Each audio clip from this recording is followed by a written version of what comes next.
Madame, monsieur, bonjour. Place à la 5e journée de course sur le Dakar. Malheureusement, une journée durant laquelle on a appris le décès d'un motard français. Et c'est donc le cœur un peu gros et le moral dans les chaussettes que la caravane du Dakar s'était lancée en direction de Saint-Raphaël aujourd'hui.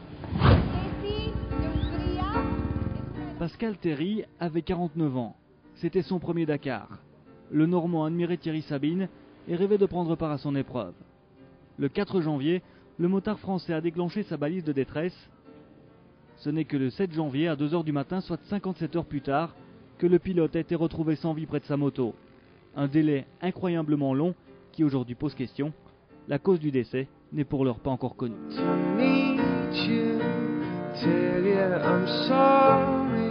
7h35, Marc Coma est le premier à prendre la piste.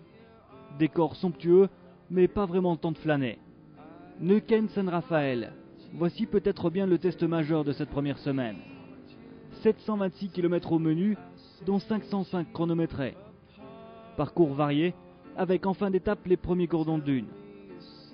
Premier CP, premier contrôle de passage, surprise. Coma est à la traîne, victime d'une crevaison. L'Espagnol compte près de 20 minutes de retard sur Francisco Lopez. Le Chilien, pour la première fois aux avant-postes depuis le début du rallye, et à 2 jours de l'arrivée du Dakar dans son pays.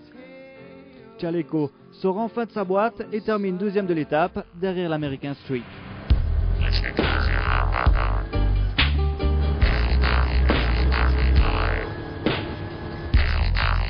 En auto, une question. Les Mitsu, fidèles à leurs habitudes, vont-elles enfin pointer le bout du capot, maintenant que le tracé se veut plus sélectif?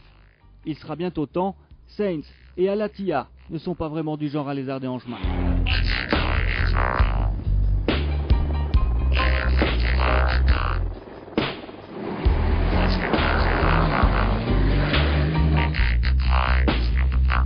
Parti aux alentours de la 15e place, La Vieille et Fortum comme d'autres restent en embuscade derrière les usines.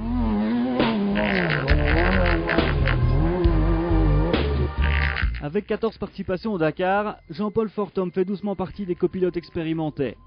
Le rallye raid, un virus pour ce chirurgien orthopédiste montois que lui a transmis son ami Jean-Marie Lurquin, absent de la course cette année. C'est lui qui m'a appris à copiloter, c'est lui qui m'a dit tiens, il faut que tu fasses ça, fasses ça, fasses ça. C'est lui qui m'a introduit dans le milieu des copilotes aussi. D'ailleurs, j'en profite pour lui faire un petit coucou, je sais qu'il est très triste derrière sa télévision. Mais c'est vraiment lui qui m'a tout appris, quoi. Fortum sert de guide à Christian Lavieille, ancien champion moto en endurance.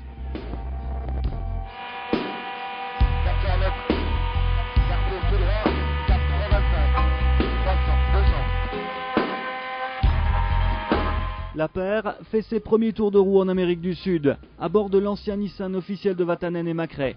Pas facile de faire connaissance, de se faire confiance sur une épreuve comme le Dakar.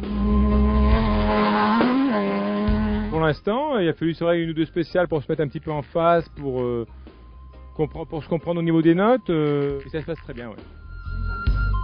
L'espace de quelques jours, Jean-Paul délaisse le bloc opératoire et son activité professionnelle pour se vider la tête. Une bouffée d'aventure et de sensations fortes, devenue pour lui indispensable.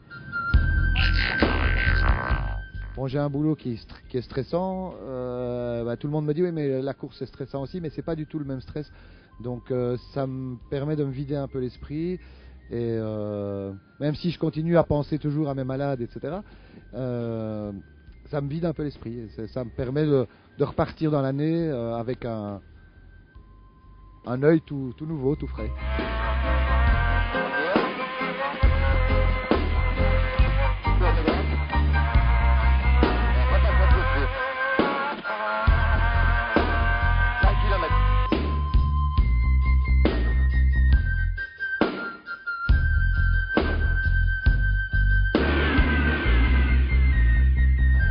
Tout savoir sur cette 5e journée de course et sur les pistes du Dakar, 22 h sur la 2, en compagnie de Gérald Duhéry et Alain Spira. Demain, direction Mendoza, une autre région bien connue pour ses vins. Excellente soirée à vous.